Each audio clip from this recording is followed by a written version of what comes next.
விவஸ் பாக்கியலட்சுமியோட episode பாக்கியம் வந்து ரொம்பவே ஃபீல் ஆகுறாங்க.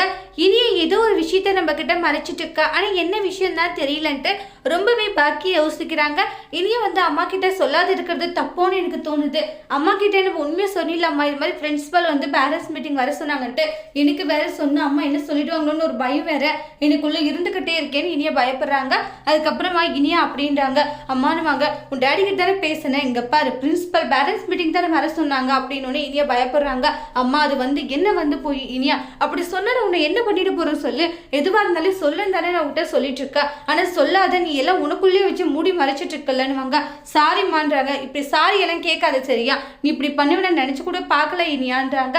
சரி சொல்லு என்னாச்சுன்னு ஒன்னே. அம்மா இது மாதிரி பிரின்சிபலுக்கு வந்து விஷயம் தெரிஞ்சு பேரண்ட்ஸ் மீட்டிங்க்கு வர சொன்னாங்க, அதை நீ என்கிட்ட சொல்லணும் இல்லை.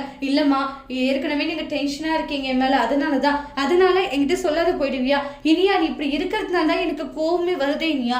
எந்த ஒரு விஷயத்தையுமே மறைக்காத, எதுவா இருந்தாலுமே என்கிட்ட ஓப்பனா சொல்லிட்டு அதுக்கப்புறம் என்ன பண்றதுன்னு நான் யோசிக்கிறேன்றாங்க. சரி ஓகேம்மா அப்படின்றாங்க. அதுக்கப்புறமா இந்த இடத்துல கோபி வந்து ராதிகா கிட்ட, ராதிகா இது மாதிரி இனியாவுக்கு பேரண்ட்ஸ் மீட்டிங்க்கு வர சொன்னாங்க பிரின்சிபல், நம்ம போயிட்டு வரலாமா, எதுக்கு அவ பண்ண வேலைக்கு எல்லாம் கூப்பிடுறதும் செய்வாங்க கோபின்னு வாங்க. அங்க வந்து நான் எதுக்காக அசிங்கப்படுறதுக்கு, ஆனா நீங்க இருக்கீங்க பாருங்க கோபி, நீங்க இன்னமும் வேணும் உங்களுக்கு. இல்ல ராதிகா இது மாதிரி இனியா சொன்னா நம்ம போயிட்டு வந்துடலாமேன்றாங்க. நான் வந்து அங்க அசிங்கப்படுறதுக்கு தயாரா இல்ல கோபி, உங்களுக்கு இஷ்டமா இருந்தா நீங்க போங்க, என்னால வர முடியாதுன்னு ஸ்ட்ரிக்டா சொல்றாங்க.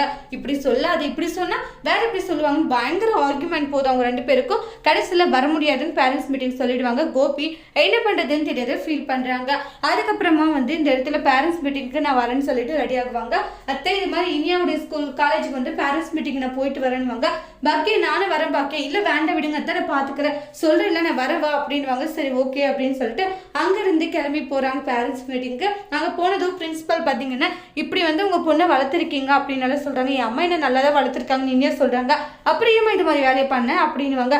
டிசி கொடுக்குறோம், டிசி வாங்கிட்டு நீங்க தாராளமா போலாம் மேடம், அப்படி சொல்லாதீங்க மேடம், ஏன்னா இவங்க படிக்கணும், வேற இடத்துலலாம் கண்டிப்பா இது மாதிரி தெரிஞ்சா யாருமே வந்து அட்மிஷன் போட்டுக்க மாட்டாங்க, தெரியுதுல்ல. அப்ப தப்பு பண்றதுக்கு முன்னாடி நீங்க சில விஷயத்த யோசிச்சிருக்கணும். உங்க பொண்ணு யோசிக்காத, சின்ன வயசுலயே மப்புக்கு போயிருக்கா, அதெல்லாம் முடியாது, போக சொல்லுங்க இங்க இருந்துன்னு. டிசி கொடுத்துறோம், வாங்கிட்டு போயிட்டே இருங்க மேடம். டிசியை கொடுத்தா அவளோட லைஃப் என்ன மேடம் ஆகும், அவளுக்கு பின்னாடி உள்ள லைஃபை நீங்க யோசிச்சு பாருங்க மேடம். பாக்கியா ரொம்ப ரெக்வஸ்ட் பண்றாங்க.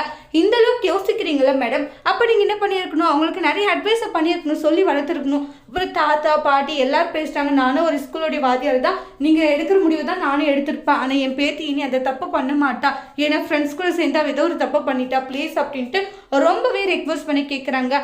பிரின்சிபலோடைய அடுத்த முடிவு என்னன்னு வெயிட் பண்ணி பார்க்கலாம். தேங்க்யூ.